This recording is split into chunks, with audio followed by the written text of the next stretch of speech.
From my home to yours, God bless you. God bless you. I want to talk to those of you who may think you're past your prime. Can I try to convince you that you're not?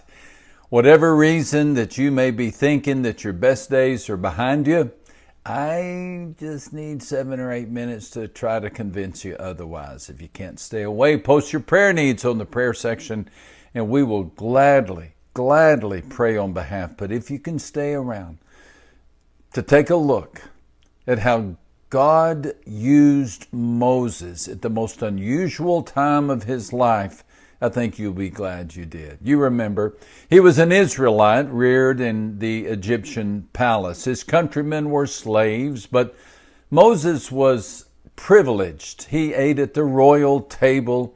He was educated in the finest schools, but his most influential teacher had no degree, as she was his mother, a Jewess, who was hired to be his nanny.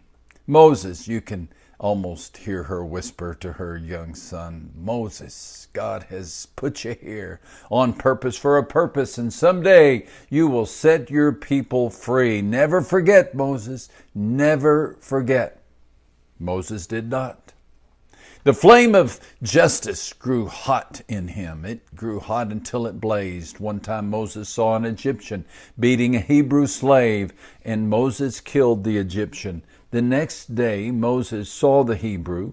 You'd think the slave would say thank you, but he did not.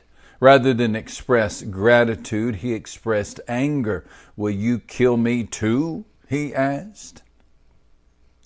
Moses knew he was in trouble. And so Moses ran. He fled Egypt and he hid in the wilderness. Call it a career shift. He went from dining with the heads of state to counting the heads of sheep. Hardly an upward move. And so it happened that a bright, promising Hebrew began herding sheep in the hills. He went from the Ivy League to the cotton patch, from the Oval Office to a taxi cab, from swinging a golf club to digging a ditch. Moses thought the move was permanent. And there's no indication he ever intended to go back to Egypt. None. In fact, there's every indication that he wanted to stay with the sheep. Standing barefoot before the burning bush, you might remember, he confessed, I'm not a great man. How can I go to the king and lead the Israelites out of Egypt? That's in the book of Exodus. Chapter 3 and verse 11. I'm glad Moses asked that question. It's a good one. Why Moses? Or more specifically, why the 80-year-old version of Moses? The 40-year-old version of Moses was more appealing. The Moses we saw in Egypt was brash. He was confident. But the Moses we find 4 decades later, he seems reluctant and weather-worn. Had you or I looked at Moses back in Egypt, we would have said, now this man is ready for battle. Educated in the finest system in the world, trained by the ablest soldiers, instant access to the inner circle of Pharaoh. Moses spoke their language. He knew their habits. He was the perfect man for the job to liberate the Hebrew slaves. Moses at 40 we like, but Moses at 80? No way. Too old, too tired, smells like a shepherd, speaks like a foreigner. What impact would he have on Pharaoh? He's absolutely the wrong man for the job. And Moses would have agreed. Tried that one once before, he would say, those people, they don't want to be helped. Just leave me here to tend my sheep. They're easier to lead. Moses wouldn't have gone. You wouldn't have sent him. I wouldn't have sent him. But God? Well, God did. How do you figure? Benched at 40 and suited up at 80. Why?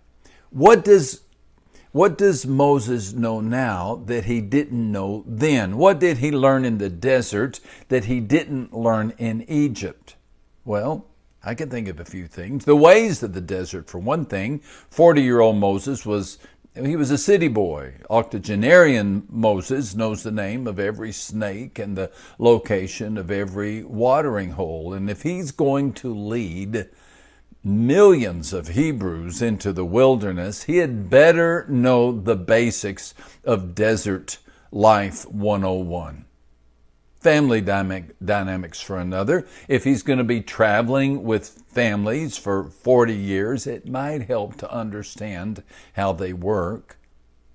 While in the wilderness, he marries a woman of faith, the daughter of a Midianite priest, and establishes his own family. But more than the ways of the desert and more than the people, Moses needed to learn something about himself. Apparently, he has learned it. God says Moses is ready.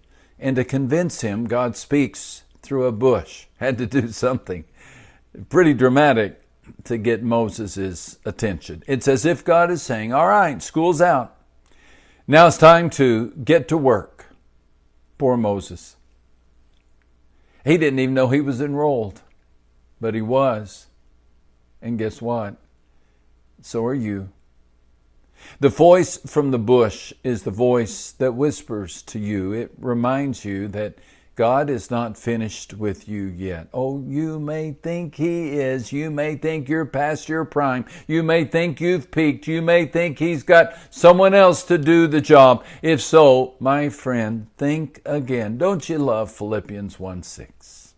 God began doing a good work in you, and I am sure, writes the Apostle Paul, that he will continue it until it is finished when Jesus Christ comes again. Did you see what God is doing? A good work, and he's doing a good work in you. And did you see when he'll be finished? When Jesus comes again. May I spell out the message? God ain't finished with you yet. Not yet. Oh, dear child of God, for whatever reason that you're thinking that your best days are behind you, don't listen to that lie any longer. For whatever reason that you're thinking that your best contribution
to the world, to the kingdom, to the church, to society. That's yesterday's life. Don't think that, please. Receive the promise of God. He's not finished with you yet. And he who began a good work in you will continue it until he is finished. You think about that. Have a great day.